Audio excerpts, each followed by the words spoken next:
Hundreds of construction and aviation jobs could soon fly to Santa Maria thanks to an American-Russian business partnership. Local aviation transportation leaders are hoping to land a deal to build a one-of-its-kind Russian-designed firefighting aircraft. The jet-powered B-200 can scoop water and drop it on a wildfire scene. The plane can also deliver fire-retardant chemicals to a fire line. The large plane is amphibious and can also be used to deliver supplies or pick up victims if needed. We recently sat down with Jim Bagnard and Dave Baskett, who are working on the deal, to talk about their plan. One day, about 8 years ago, a Russian engineer walked into my office here in Santa Maria and asked me if I knew anything at all about a Beriev BE-200. And I scratched my head and I said, I think I've seen a picture somewhere. Tell me more about it. He did. And he set up a meeting for me to go to Moscow and meet the, we'll call him president, of the company that builds them out in a place called Taganrog in Russia. Mm-hmm. Turns out Taganrog in Russia built American airplanes in the 1930s under license from us, called the PBYs. They also do a lot of other things, but they were building the design bureau and building the Russian B-200. So I got familiar a little bit with the plane and then started contacting the fire agencies in the U.S., primarily the Forest Service, Department of also Interior, BLM, the counties and the state, and said, guys, what do you think about this? And that led to the plane coming here, the factory test plane in 2010, staying a week here, show and tell, and people thought it was great. So we signed a contract to buy 10 of them, subject to FAA certification. And the FAA certification is still a work in process. But we expect it to accelerate here again in the near future. The people who have seen it and flown it, American pilots who have flown it, the FAA who's looked at it, other engineering firms that build and work on aircraft, they have all had extremely high regard for the aircraft, the way it's designed, the way it's built, and what it does. And we expect to be in Moscow in about another month to sign more documents to make sure that that process is underway, and to get a license to build it here. The reason for the license is Russia has historically built extremely good aircraft, but they're not always good at setting up service agencies out in the West where the aircraft are used. Their design philosophy is different in that it's getting, when the aircraft needs overhaul or something, you send it back to the factory and back to a depot. And with light maintenance field here, you send it out to the field and the factory shows up to help out in the field with what they call MROs, maintenance, repair, and overhaul facilities.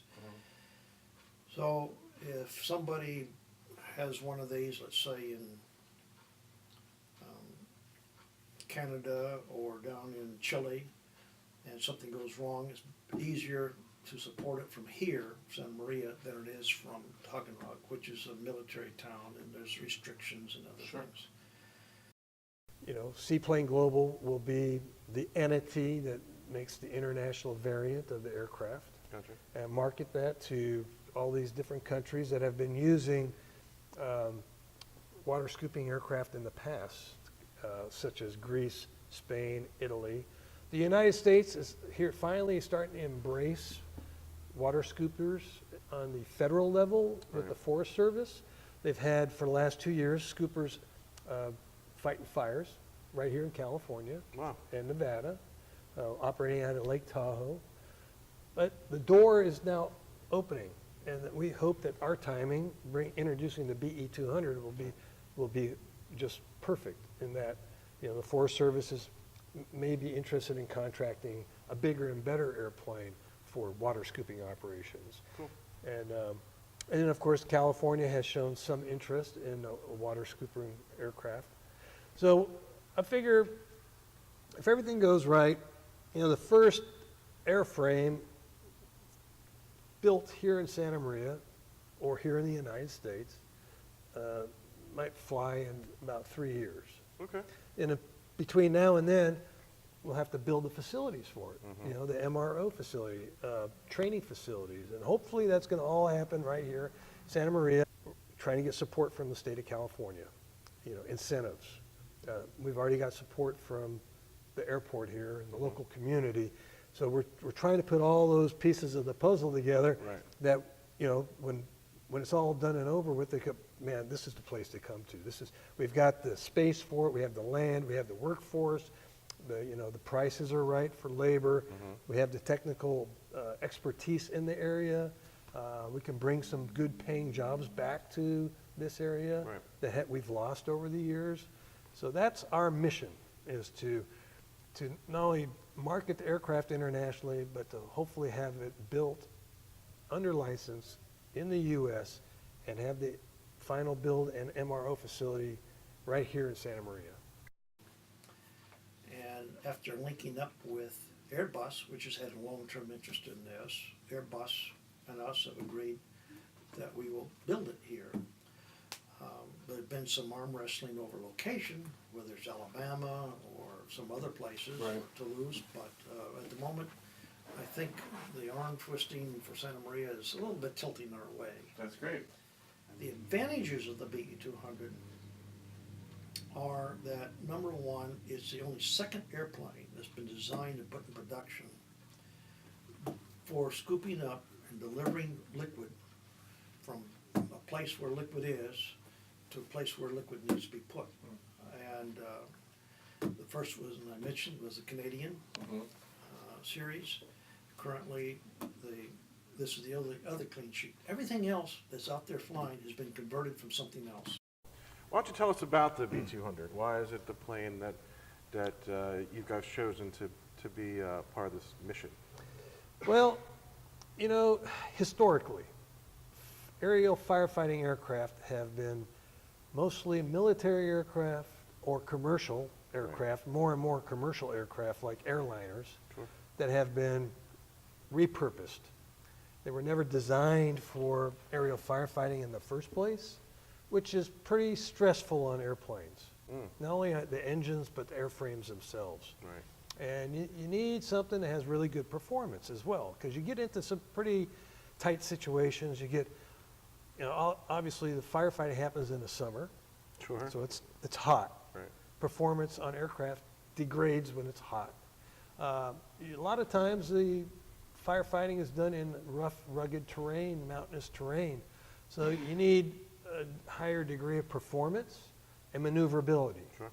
So I think the BE-200 is the perfect candidate to not only replace the CL-415 with a bigger capacity aircraft, but it's also a much higher performance aircraft, much more maneuverable, and it's built for the mission. So it's built structurally to take the pounding of that type of mission, as well as the fact that it's multi-purpose.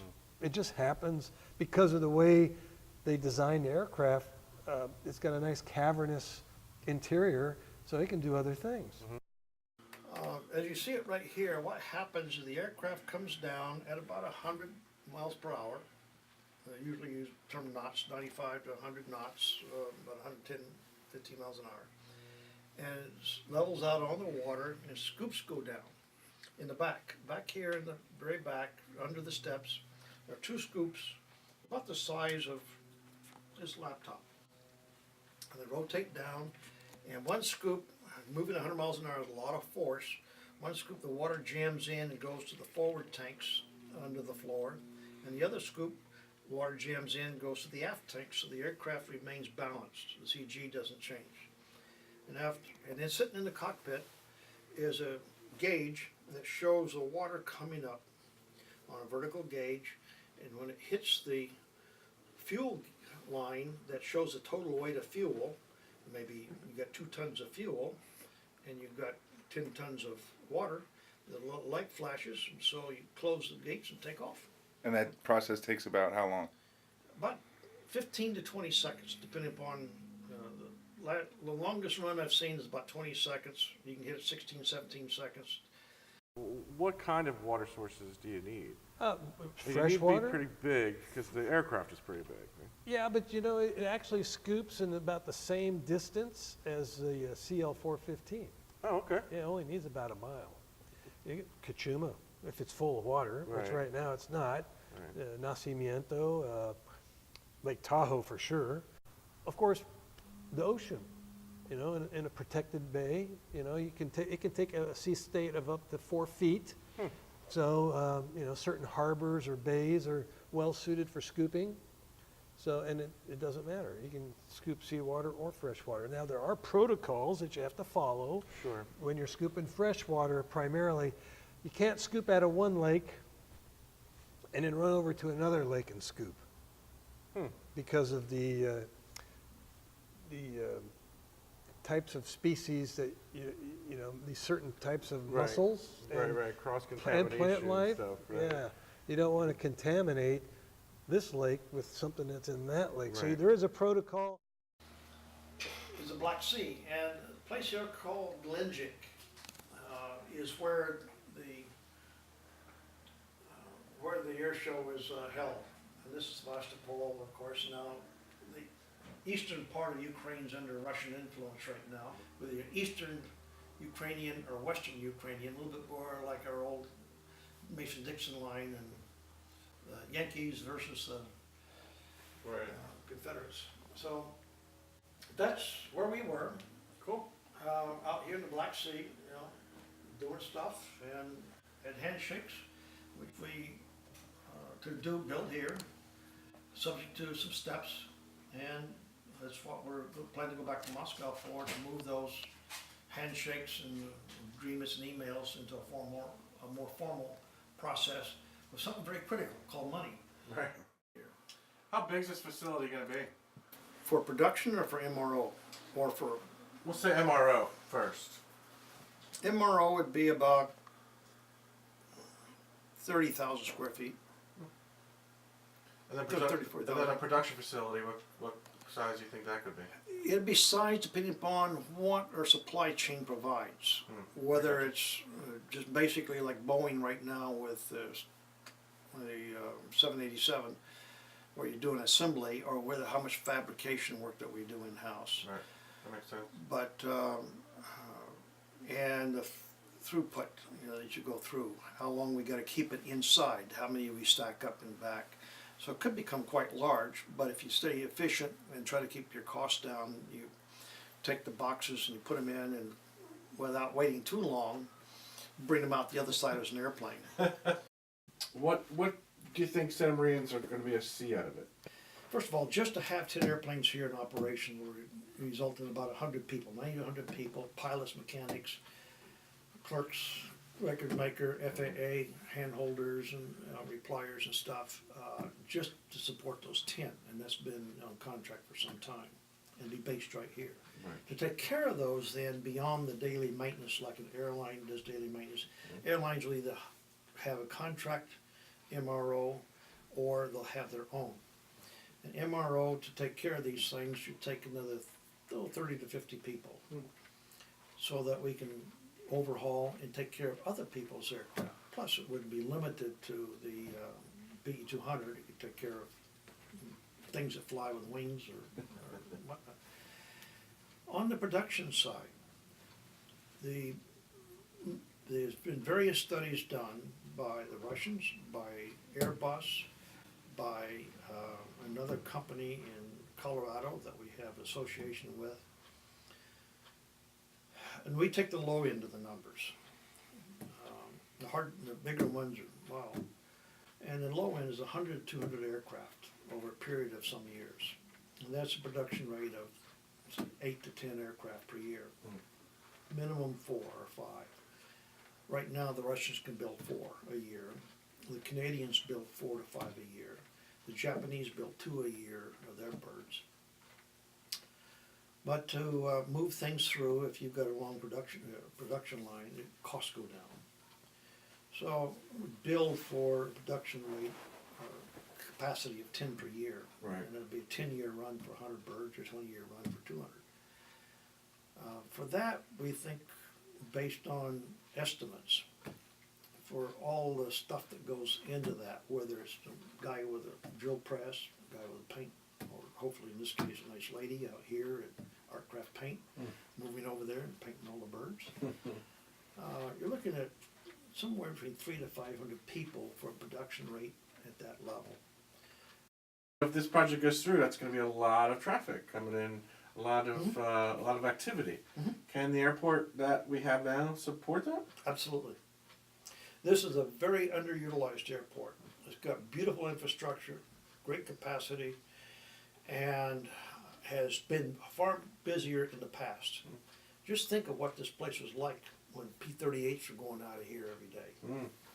When I came here in 1984, there were 3 airlines flying out of here with probably 10 flights a day, I believe, total between them.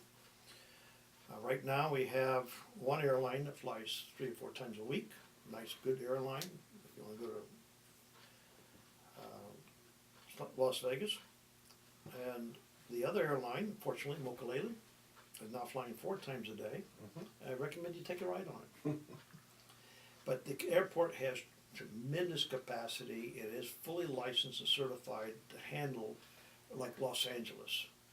So while the traffic isn't there, we still have all of the agreements and permits and licenses and inspections and reviews that a large aircraft, large, highly active airport does.